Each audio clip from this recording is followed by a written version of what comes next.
শুভেচ্ছা জানাচ্ছি। আমি মোহাম্মদ শাহাদাত হোসেন। আজকে আপনাদেরকে নিয়ে এসেছি বসুন্ধরা আবাসিক এলাকার এন ব্লকে 5 কাঠার একটি প্লট দেখাবো, যেটি সেন্ট্রাল মসজিদের একদমই কাছে। আপনাদেরকে শুরুতেই আমি প্লটটি একটু দেখিয়ে নিচ্ছি। এটি হলো আমাদের প্লট, এন ব্লকের 5 কাঠার একটি প্লট। এটি 5 কাঠার প্লট হওয়ায় এটি মুখ, যেটি সামনের পাশ, এটির প্রশস্ত হলো 50 ফিট এবং এটির লম্বায় হলো 72 ফিট। এটি 5 কাঠার প্লট হয়। এখানে আপনি G+9 একটি বিল্ডিং করতে পারবেন, যেখানে প্রতি ফ্লোরে আপনি 1800 থেকে 2000 স্কোয়ার ফিটের এক একটি ফ্ল্যাট পেয়ে থাকবেন। আমাদের এই প্লটে বৈদ্যুতিক লাইন বিদ্যমান আছে এবং আমাদের এই প্লটের সামনের যে সড়কটি, এটি প্রশস্ত হলো 25 ফিট। এই 25 ফিট প্রশস্ত রোডের পূর্ব দিক দিয়ে কানেক্টিং হয়েছে 40 ফিট সড়কের সাথে, যেটি হলো আমাদের প্লটের পাশের প্লটটি হলো কর্নার প্লট, এর পরেই 40 ফিট রোড।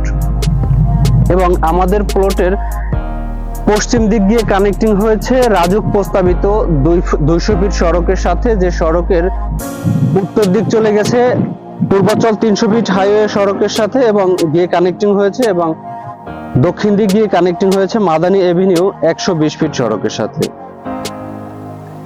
আমাদের প্লটের কাছাকাছি আপনি পেয়ে থাকবেন সেন্ট্রাল মসজিদ, যেখানে একসাথে 10,000 মুসল্লি নামাজ পড়তে পারবে।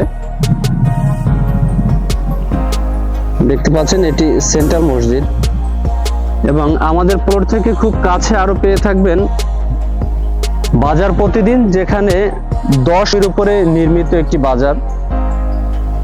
আমাদের প্লটের খুব কাছেই যদি আপনাদেরকে আরো একটু দেখানোর চেষ্টা করি, আমাদের যে রোডে প্লট, এই রোডে একটি বাড়ির কাজ চলমান আছে, দেখতে পাচ্ছেন। সব মিলিয়ে আমাদের এই প্লটটি যদি এক কথায় আমি বলতে চাই, তাহলে সো গুড একটি প্লট। তো আমাদের এই প্লট সম্পর্কে আপনারা যারা আরো বিস্তারিত জানতে চাচ্ছেন, তারা আমাদের ডেসক্রিপশন ও স্ক্রিনে নাম্বার দেওয়া আছে, সেই নাম্বারে কল দিয়ে যোগাযোগ করতে পারেন, অথবা আমাদের অফিসে এসেও যোগাযোগ করতে পারেন। আমাদের অফিস অ্যাড্রেস ভিজিট করুন ড্রিমলাইন প্রপার্টিজ বিডি, আমাদের ইউটিউব চ্যানেল ভিজিট করুন ড্রিমলাইন প্রপার্টিজ, আমাদের ওয়েবসাইট ভিজিট করুন dreamlinebuilders.com। আমাদের এই পেজগুলো লাইক ও ফলো দিয়ে আমাদের সাথে থাকতে পারেন, যাতে করে আমাদের পরবর্তী প্লট ও ফ্ল্যাটের ভিডিওগুলো সকলের আগে পেয়ে যেতে পারেন। আজকে এ পর্যন্তই, দেখা হবে পরবর্তী কোনো প্লট ও ফ্ল্যাটের ভিডিও নিয়ে। সে পর্যন্ত সকলে ভালো থাকবেন, সুস্থ থাকবেন। আল্লাহ হাফেজ।